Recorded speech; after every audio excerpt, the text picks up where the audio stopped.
Allah said in chapter 5, verse number 2, وَتَعَاوَنُوا عَلَى الْبِرِّ وَالتَّقْوَى وَلَا تَعَاوَنُوا عَلَى الْإِثْمِ وَالْعُدْوَانِ, and collaborate upon righteousness and virtue, and do not collaborate upon transgression and sin.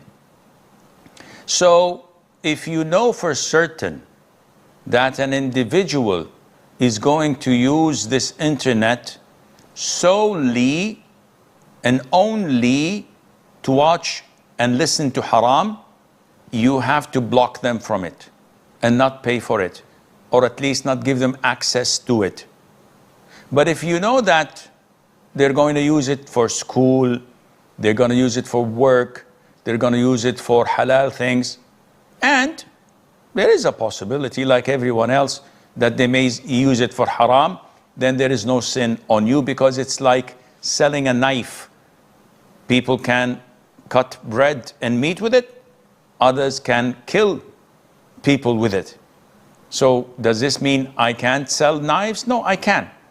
But it depends on the intention of the one buying. If the one buying it, I can tell up front that he is going to use it for haram, I cannot sell it or collaborate with them on it. I'm asking this question on behalf of my mom. 14 years ago, she bought 105 grams of gold to her daughters. So each of 3 daughters would receive 35 gold. So she wants to know, does she have to pay zakat because she bought it for them, or she doesn't have to?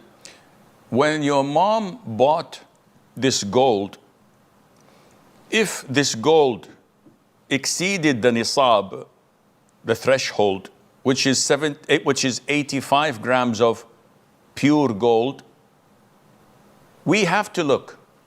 She says, I bought it from my daughters.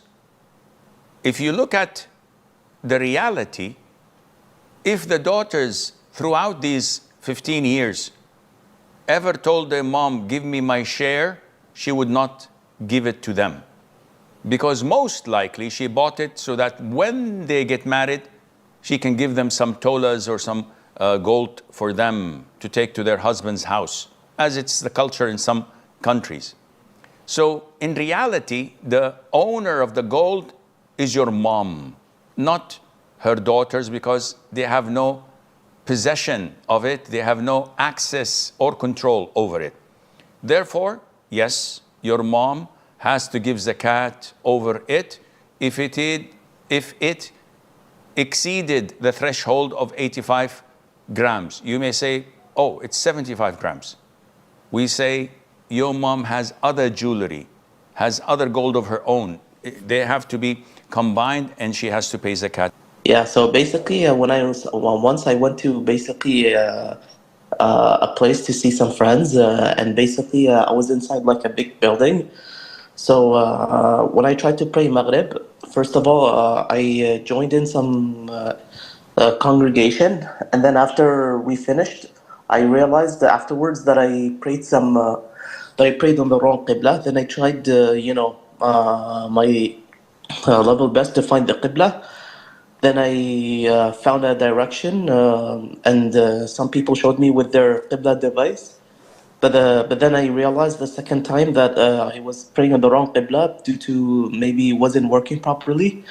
Then I tried to maybe look outside the window and work harder until I found it the right one and prayed it this time right. So is my prayer valid? Yes, inshallah, it is valid as long as you did your level best.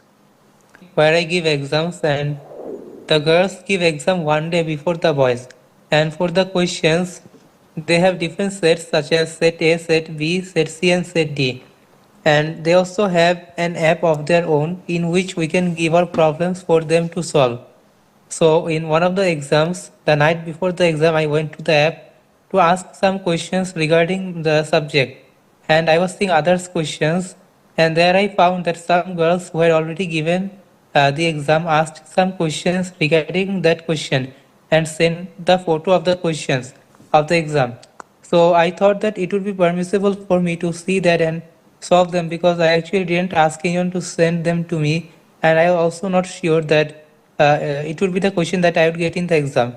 So I actually did that and gave the exam. But unfortunately, while giving the exam, I felt a bit uneasy and I felt like I was cheating. And that's why I'm asking that if it was actually halal for me or not. It was halal. It was halal. There's no problem in that.